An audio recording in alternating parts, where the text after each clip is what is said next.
So let's get into it. Sometimes when I'm talking to someone, I ask them, do they come from a musical family?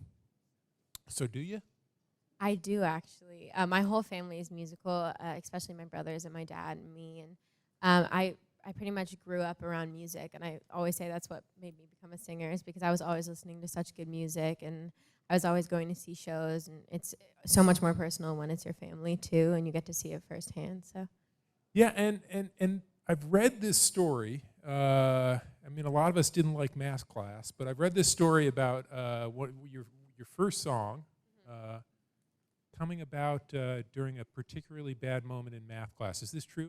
In Love with a Boy was the first song that I wrote for my album, and I wrote it in math class because I was so bored, and I'm horrible at math, like not even like normally bad, like so bad at math. And I was taking a test, and I was like, well, like, this is already just going downhill. Like, I'm just going to stop halfway. You saw the C in the future, and you were just I was like, okay, this is definitely not happening. So I flipped it over, and I had this song idea for In Love with a Boy, and I started writing it, and it just, like, kind of all came out, and I came home, and I was like, I wrote a song, and... It's a really weird moment to be struck by inspiration in the middle of a math test. Yeah, I mean, I think I had this idea that was like brewing in me all day. I was like thinking about this song, and I was trying to figure out my style, and I was like, okay, I want to be a musician. I want to get out of school. And you, at the time, you were 13 years old, I was right? 13, yeah.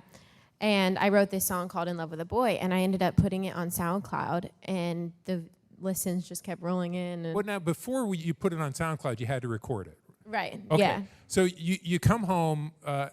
with this, first of all, did the math test ever even get graded, or were you just like... Let's just say I didn't do that well, but I mean, I wasn't expecting to do that well anyway. So you just took it with you? Yeah, I took it with me, and I I sang it to my dad, and my dad was like, I love it, like, let's record it. So we recorded it in his studio.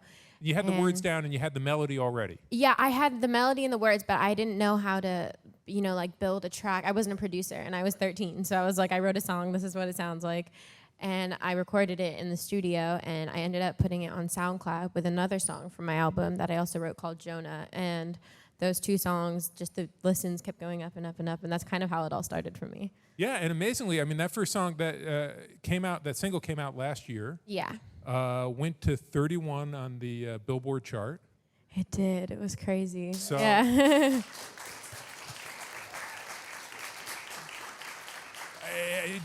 I mean, let's talk a little about the rest of the Yeah. record. I mean, maybe you were screwing up in history class as well. Yeah. No, history I was good at. I was good at history. Oh, okay. All right. Come on, give me credit for that one. I did okay. So a lot of this record, you worked with RedOne. I did, yeah. And how did that come about? Well, when I signed with Warner Brothers, I came with a finished album, and I came to Warner Brothers. I was like, "This is it. This is my album," and I think it was just the whole process of putting everything together. I was slowly just growing up, and I realized that this album wasn't who I felt like I was anymore. So I talked to my dad, and I talked to my label, and they were like, RedOne is the perfect person for you, because I was explaining my sound. I was like, this is what I'm going for. I had some song ideas. So what sound were you explaining? What were you envisioning? Well, I mean, I've always been obsessed with pop music. Like, I love pop music, and I grew up listening to it, but I also love having that little bit of an edge and kind of that, like, left field part about it. There's something a little bit different, and that's what I kept saying, is I wanted pop music, but different. Like, it wasn't like everybody else's pop music. And when I met RedOne, he totally understood that, and we kind of just worked together and created these songs. Yeah, it's got a real rock edge to it. Yeah, it does. Right? And tell me, vocally, first off, for a pop record, there's a lot of you on it. Sometimes with pop records, we hear vocals treated with a lot of effects. Yeah. But this is really you, and your voice is powerful. Thank you. I think that's kind of how at first I used to tell my dad all the time, I was like, I just love singing other people's songs. I love singing songs. And when I slowly started to write, I was like, oh, okay, I can sing my own songs and talk about what I'm feeling, and it became kind of an outlet for me. But it Well, all wait. started with just singing. I loved singing. What kind of songs, when you were loving singing other people's songs, whose songs were you loving singing? I mean, it was funny because my friends always made fun of me because I would always listen to like old school music because that's what my parents were listening to, and I loved it. Like, you know, Etta James, and I grew up listening to rock and roll, like Led Zeppelin and all this stuff, and I would be singing those songs all the time. My friends were like, I don't know what that is. Like, please stop. Like, we just want to listen to the radio guy. Like, but that's kind of how it all started for me. Is I knew that I had like a voice and I liked to sing, and then I found writing, and that kind of took me to a whole nother road. And you either wrote or co-wrote every track on the record. Yes. So tell me, you've got the sound, you've met up with RedOne. Tell me about actually putting the tracks together. One track I love, $16, which features Brooke Candy. Yeah. Another very edgy artist with a love of pop. Tell me how that happened. So when I got into the studio with him, it was like we instantly gelled, and we wrote a song on my album called Free Fall the first day. Like we were like this, like let's just write a song, and it just I would be in there almost every week, and we'd just be banging out song after song after song. And $16 was actually one that I was just in the studio, and I was like writing this story in my head, and I was like, I have this idea, but I needed a rapper on it, and I'm not a rapper, like, at all. I've tried. I was like, maybe I could do something. No, it didn't sound good at all. But I loved Brooke Candy, and I've always loved her, and I ended up finding her through like the fashion world, and I love the fashion and makeup and all of that, and that's kind of how I found her. And she's very similar to me, where it's like just doing our own thing and creating our own world. And she loved the song, so she came in and did a little rap on it. So it was cool. Amazing. And some of the other tracks on the record, because it's got that rock edge, but you've got some very full emotional ballads. It's really an interesting record. You're writing this at 16. Some tracks like Sleepover seemed aimed at a pop audience that might be your age, and some seem a good deal more grown up. Yeah, I think, I was always just writing what I was feeling all the time, and it's not that I was like aiming to sound a certain way or like for people to get this vibe. It was really just like I was just writing songs, and that made me feel better when I was younger, and I loved it, and that's what I did. So these are just songs that kind of just came out. And I mean, except there's a song on my album called Gold Digger, and everyone makes fun of me because they're like, you don't know what a gold digger is. Like, you're not even married. You can't even. But I mean, that was just a kind of, things just, come out, and I just write about them, and yeah. And this tour that you're on with the GoGos and Best Coast, I mean, it's kind of different generations of music makers. How'd that come about? What's that been like? Well, I mean, the Go-Go's were like, they're such a huge inspiration to me because it's all about female empowerment, and it's an all-girl band, and it has that punk rock and roll vibe, but it's also pop music. And I mean, it was just an honor to, to be 16 and brought on a tour by these this legendary girl band, and it's been so much fun. I mean, the audiences, they just love that music, and my music is very similar in the sense that it's pop music, but it does have an edge, and they're all really lovely. Best Coast is amazing, and it's all kind of left to center pop music. That's like all what we're going for. So. Right, and as you point out, the Go-Go's actually, I mean, they're this great pop band, but they came out of that punk moment in Los Angeles. Right, and I think that's always been such a huge inspiration to me. Is I love 70s rock and roll, and I love punk rock, and I've always wanted to incorporate that, whether it's into my style or my music. There's always in there. Now. You did work with RedOne on the album, and you worked with your dad on those first songs. Did you work with your dad on any of the rest of the tracks?